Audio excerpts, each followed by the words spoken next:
But let me welcome on board Satish Pai, MD at Hindalco Industries, and try and understand their numbers firstly. Satish, hi. Clearly the street is unhappy with the cost and time overrun for your Greenfield Bay Minette expansion project. And analysts believe that achieving low double-digit IRR will also be a tough task. What makes you confident then of achieving your guidance of double-digit IRR?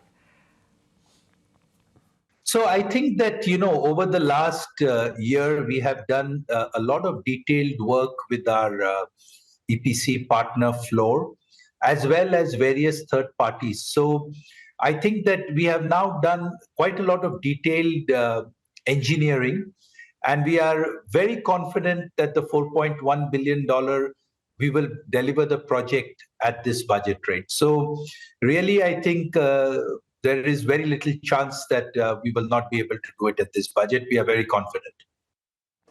So if I just want to extend that point further, back of the envelope calculation suggests that for the project to generate low double-digit IRR, the project would need initial profitability of about $900 to $1,000 per ton, which looks slightly difficult. So should we expect the IRR guidance to be lowered further? Absolutely not. I will not comment, but just say that you are in the right ballpark. We have actually got contracts that are signed that make us very comfortable that because remember, most of the Bay Minette capacity already has got contracts signed. So we are fairly confident that we can deliver the double-digit IRR with the contractual pricing that we have already committed. Right. Satish, analysts also fear that, by the time the plant is commissioned, aluminum upcycle may actually turn unfavorable. Do you also fear this? Absolutely not, because the aluminium price really does not impact Novelis. It's the price of conversion into can body and auto that impacts them. And if you look at the can body demand and the auto demand, the industry has already, our customers have been doing their analyst call and talking about, on the can side, a 3 to 4% CAGR over the next many years. And on the auto side, it's more like 7%. So I think the demand for aluminium going forward is going to be very strong. And I think that's why there is no worry in our mind that this product will not get sold.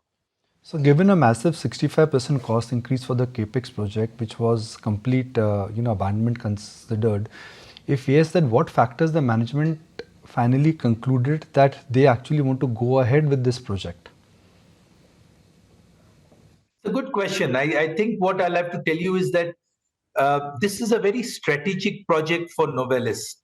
Novelis is the world's largest rolling company. They have the biggest market share in many parts, including the US.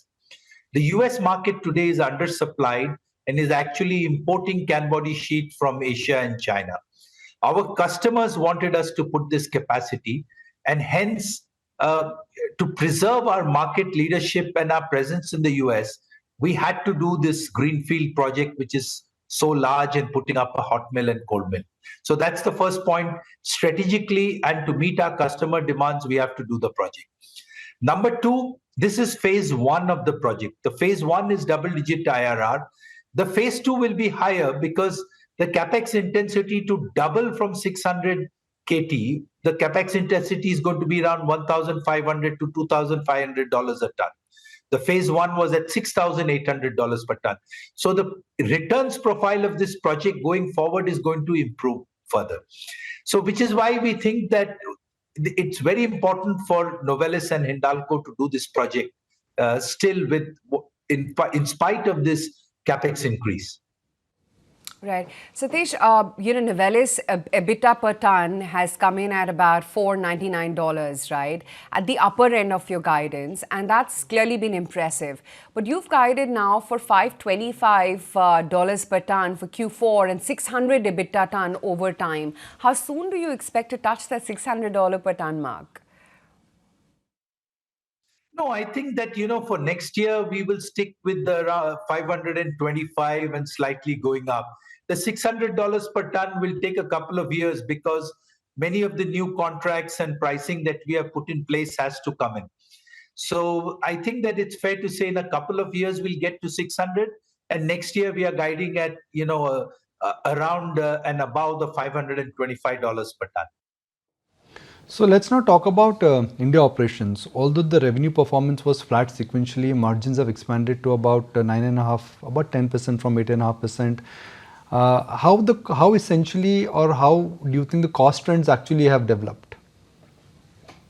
So I think in Q3, as you said, the input costs, which is CP coke, coal, those prices came down. So our cost came down by about 3.3%, which is why the margin expansion happened. I think that in Q4, we are guiding the market to say that our costs are going to remain flat with Q3. So any margin expansion there will need the LME or the price of aluminium to go up.